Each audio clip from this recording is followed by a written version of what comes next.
So to begin with, social system. What do we have here?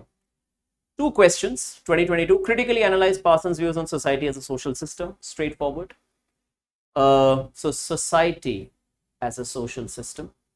Examine the relevance of Parsonian social systems in a present society. So relevance, right? These are the two questions that we have. So let's look at each of these.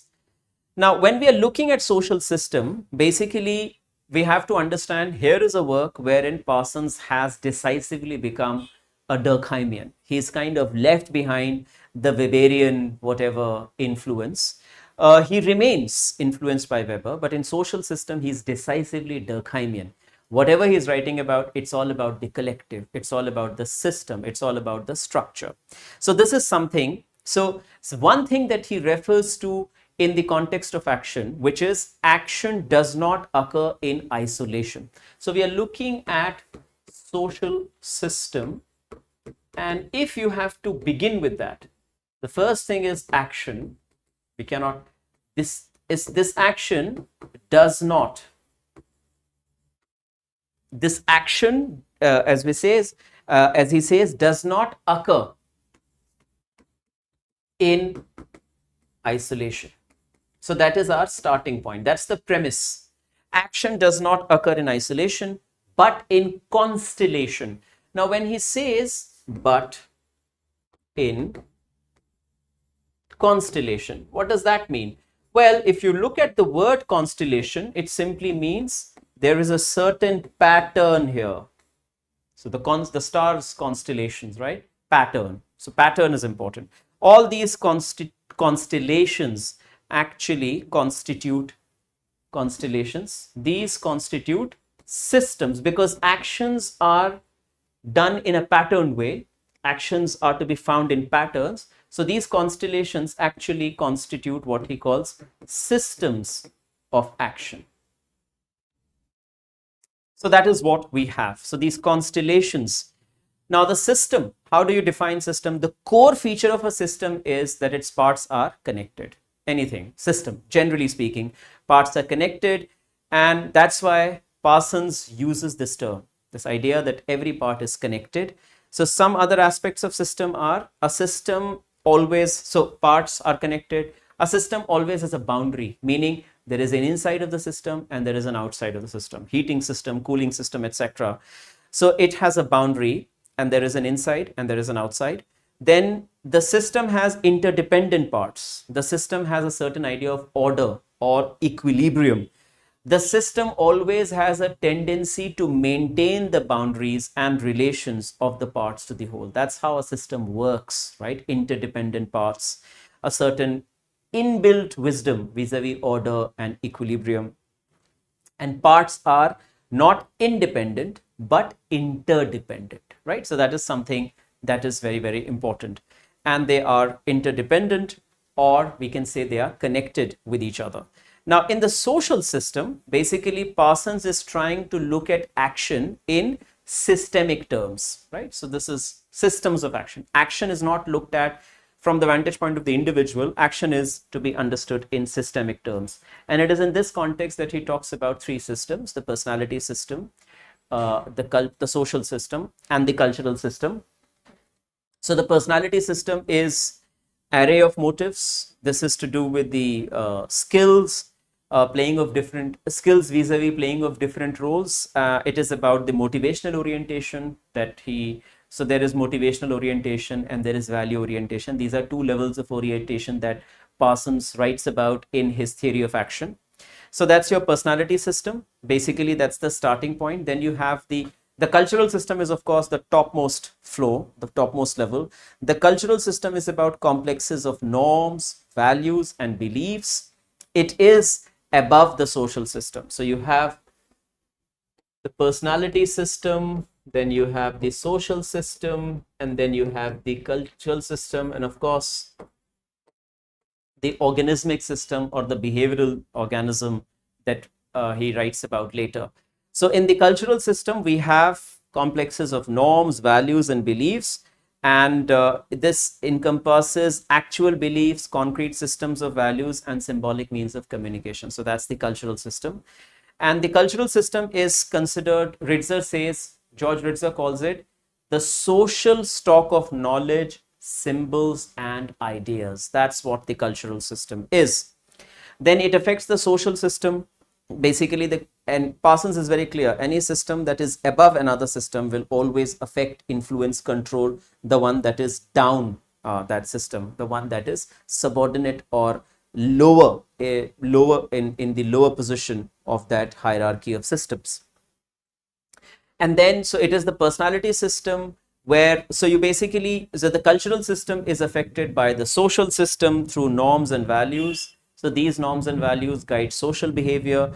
And the personality system is also affected by the cultural system through socialization and learning. So the cultural system is affecting the social system in one way, it is affecting the personality system in another way.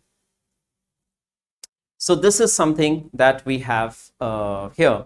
Now the social system is, if you're looking at just the social system, it basically refers to forms and modes of interaction between individuals and its organization, or basically the interaction between individuals and organizations. So that is something. So if you're looking at the social system, it has a set of characteristics that that Parsons refers to. So the social system involves an interaction between two or more actors. So you have to have two or more actors for a social system to exist, otherwise you won't have a social system. Then for the social system, interaction always takes place in a situation, meaning that there are actors and there are alters, meaning there are people who have a certain effect on the actors.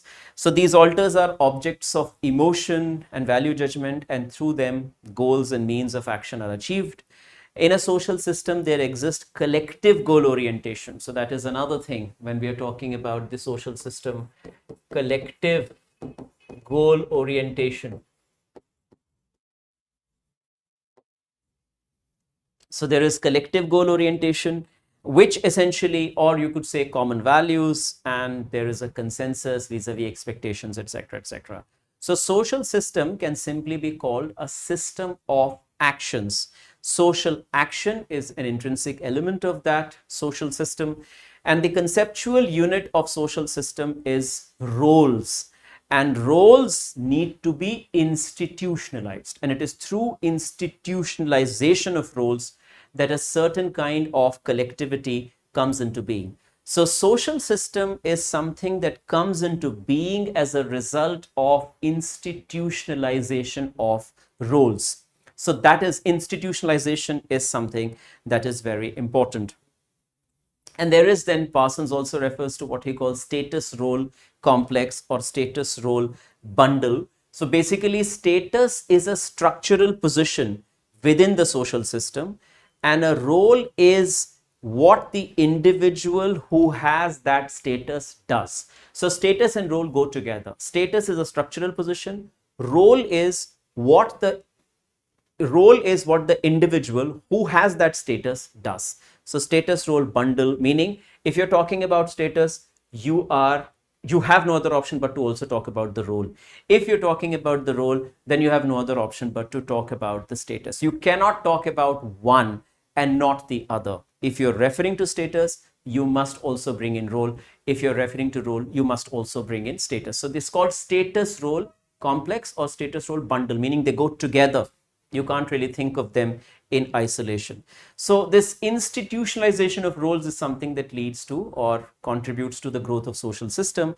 Now, institutionalization simply means a situation wherein actors simply absorb the standards that are common to society, because the society has a set of expectations.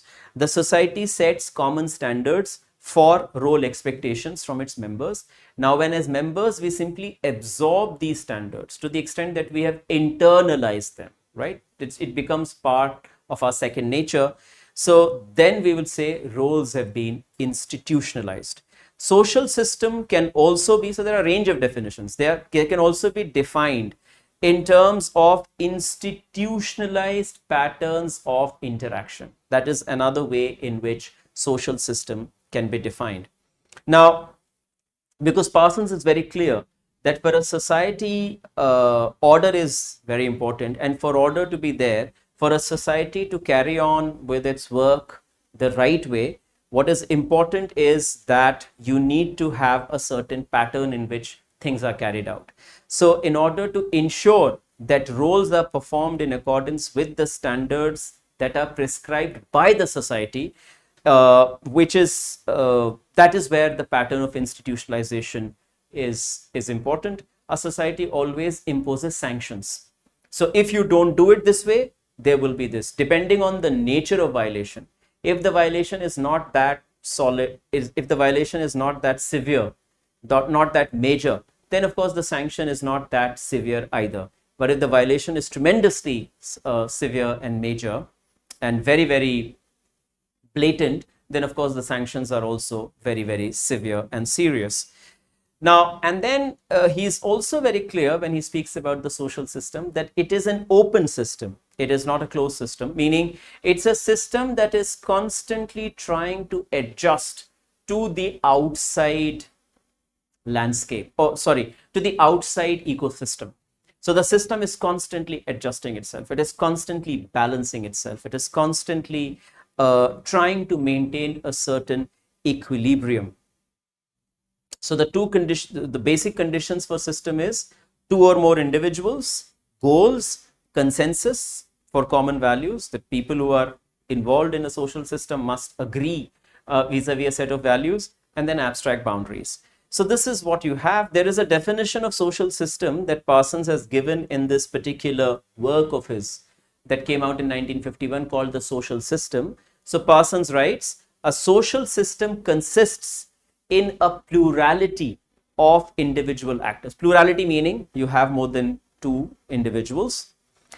Plurality of individual actors, 2 or more actors, interacting with each other in a situation which has at least a physical or environmental aspect, actors who are motivated in terms of a tendency to the optimization of gratification. So that's the phrase that he's using, that they must, in terms of the most optimum way in which gratification can be achieved by the collective, right? The number of actors that are there.